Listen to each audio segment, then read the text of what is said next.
Click the links, join channel here, become a member. I got a, or subscribe, sorry, I got a mailbox. You want to mail me some comics or a beanie or something cool. Thanks to the cool little pocket knives. Very useful when gardening. So here's the thing. You make a video like this, and the 150-pound cat ladies on Twitter are losing their mind. They go, yikes, my guy touched grass. And then there's the 250-pound soy boys who are just the most pathetic people on earth. They're saying, go outside, friend, touch grass. And you look at them and like, you people are on your Twitter like literally all weekend. That's like Twitter and wine and weed is how we're owning the chads. You need to own a little exercise and maybe put down some of that fast food. It's not like we're so upset about $1 billion Disney making some truly stupid movie, or maybe not even stupid. Maybe just the thing is there's something to be shameful for. Like the movies aren't all stupid, but they're mediocre. The stupidity or the insult is that, so you got $1 billion Disney, right? You got access to some of the best writers on earth that money could buy. You have access to all the technology, the sets, everything. You have every tool at your fingertip. Yes, that's right. And what do you make with it? Oh, well, we make at best mediocre movies. I mean, sometimes they're unwatchably bad. But even the ones that aren't, like the Eternals, which was one of those that you really got to see that one for yourself, or a bunch of others. Like it's weird to say that $1 billion Disney has got movies that are now unwatchably bad. But even the movies that aren't bad, they're just kind of like, so Ant-Man. In fact, the whole series, to be honest. But Ant-Man 3, I did like Michelle Pfeiffer in it. She was great. But Ant-Man 3, you put like $150 million, $200 million into a movie, plus $80 million, $100 million in advertising, and you made something that's just like, yeah, it was all right. Or what was it, the Flash movie? Same with, it doesn't matter if DC, Disney, Amazon. It's like Rings of Power type stuff. It just doesn't matter. It's all, you put a whole lot of money, resources into this, and you can't. Well, why is it just so mid? It's like, well, we race swapped and we put a bunch of lectures on some kind of far left wing politics. Like, so why'd you do that? Why'd you feel you needed to do that? Because we're globalist parasites. What did you think we needed to do? So that's the insult, is that it's that they're taking something they could have made a really fun time, a really good time, a really good 90 minutes that was worth $20, and they didn't. And they're seeing the effect of that because the theaters are just not filling up like they used to with this kind of dog crap. So that's the insult, is that they have this potential. And like the one thing that really bothers me, because the comics or the comic book movies, you still have the comics. Star Wars, what Disney did to Star Wars, that still gets on my nerves. Like you had everything in front of you, and you decided to just make it. Whoa, yeah. Oh God, what, does this just draw you into the movie? Would it kill you to have a little sex appeal? Yeah, apparently it would kill them to have a little sex appeal. Anyway, so apparently you are sexy and racy if you don't like Brie Larson movies or something. She's the idiot. She's a racist, sexist, ageist idiot who just sounds like an idiot. She was doing some interview and she's talking about how much she hates men of European descent. She doesn't need them to review her movies and whatever. Apparently she doesn't need them to see her movies either. So I'm thinking, like I said, if you want me to see a movie and review it, no problem. Just Cashapp the ticket and I will. I can't bring myself to actually go pay for a movie myself because it's run by, these demon lizard hybrid people. So these two there's these two idiot professors are a good example. They're talking about they're going to bat for $150 billion Disney. They're a good example of how out of touch these San Francisco queef huffers actually are. At some point, it's just funny because I live all among them. You got to realize that they're seriously just mentally ill people. They're so deep in an echo chamber, and we need to start separating the country from them, de jure as well as de facto. It's something needs to be talked about. Anyway, so Hollywood is obviously over for us, and we know this by now. The vibe is completely changed. It's like something is in the air. Last time I saw a movie, or I wanted to see a movie, and I asked my buddy, one of these guys I have two buddies who are really into this kind of stuff, or at least they're very knowledgeable about it. I don't think there's someone do it anymore. And I said, it was Ant-Man 3, and I thought, okay, let's go see it. That way I can talk about it. And he said, yeah, I want to just wait for it to come out on streaming. I'm like, what? You will go see any piece of crap that comes out the door? And I was blown away by this guy. He said, yeah, I already subscribed to all the services. You probably want to wait for this one to come on the stream. I was surprised. He wasn't interested enough to hit the theater with me. really surprised me. If like any chance for him to get out and like smoke a joint and have some popcorn to go to theater is, it just no, we're just gonna wait for that on stream. Like, okay, I guess I'll go Jack Sparrow it. The thing is, Hollywood is just different now. It's openly for cat ladies and the woke fat slut walk types of chicks and just the dance slut Mark Waid type of soy boys. So this Brie Larson piece of crap movie is coming out, and it's Brie Larson and two other God. She has a college course on how evil conservatives are because they don't like prawn. And I've done many videos on the prawn industry on Odyssey and BitChute. Just these are just the worst people on earth, and the other professors, some kind of purse puppy, also. So this movie's coming out. Nobody cares about the other two side chicks, the Monica Rambeau and the whoever else that other chick is. She looks like a kid, but she's like 26 or something. The thing is, Brie Larson has an audience, and the other two chicks definitely don't. I mean, like even I don't even know their names. They're background characters. But the thing is, this movie is going to do fine. I think they spent $300 million on it, but they got a European tax credit for filming over in the UK. So it's like their final cost out the door is like $230 million or something, which is still a respectable chunk of film change. So it's going to look decent.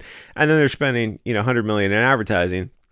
So whatever they need to break even, $500-600 million, they're definitely going to get it. It's going to do pretty well because Brie Larson, like, there's just a section of this population who, for some reason, is into watching Brie Larson. She's got a dedicated cat girl audience and probably a cat boy audience too. And the Coomer consumer obese comic dorks will go to see it. You never want to underestimate the My Lady cooming audience.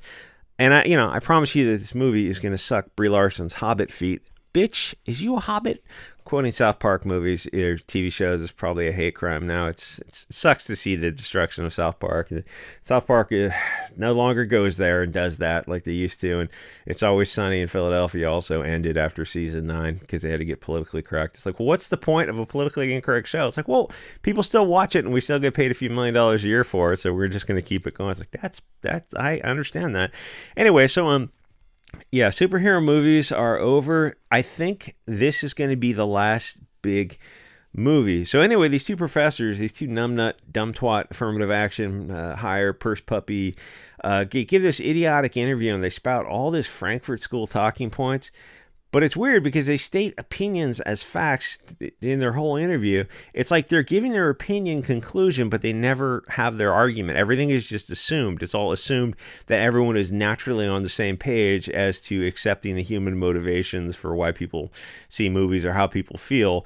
And, I mean, it's weird that they're professors because they're I was going to say they sound low IQ, but I mean, after a while of reading enough of their stuff, it's like they actually are low IQ. They're midwits. Like, really? Because, at one time getting a PhD meant something. And you look back, and in the sciences, it still does. But you look back at the humanities, you realize, yeah, it hasn't meant something in 40 years, maybe more like 50 years to get a humanities PhD. It just means that you're saying what they want you to say. You're with the in crowd. Their interview, it's kind of like reading a paper at a high school level, and it doesn't bode well for the future of the humanities. So they start with these opinion conclusions about needing to see more girl power in film. Let me go to that interview. So they're experts in gender diversity. So am I. I'm an expert in gender diversity also. Why not? I say this. Gotta be careful joking on YouTube. I will say that the pushback to all that BLT stuff is very seriously starting to be pushed back. So it's kind of interesting to see. There's a Canada issue where you have BLT crowd of younger kids, and then you have one of these Abrahamic groups, and they're at conflict. And the BLT crowd's like, wait a minute, like, what are we gonna do? I'll have to do that for Odyssey and BitChute. It's bizarre to say, like, yeah, this is what you guys wanted. There's a conflict, and that Abrahamic group wins, and you're gonna lose. It's just a matter of time. Anyway, so they started talking about seeing more stupid girl power in films. I was like, No, we don't need that. And the concept that no, we don't never occurs to them. Every opinion these puppets have, at no point do they ever feel compelled to raise a counterpoint or to represent any alternative perspective, or even to have someone in the interview who might have a alternative perspective. It's just an open echo chamber, though. They're like totally fine with that. It's just a bunch of childish conclusions repeated. And the thing is, it's sad to see that that's the level of scholarship for these people. It's that degraded. Anyway, no, men don't fear women in positions of power. We know it's a bad thing to subvert the natural order. Yes, there are hierarchies and patriarchies and natural orders of things, and those are all good things. And all you globalist professors are all wrong. I mean, you've been proven wrong throughout history, and it's bizarre that you still seem to think it'll work this time. So to have women in positions of power in movies is boring because it's so artificial that it never allows us to suspend our disbelief.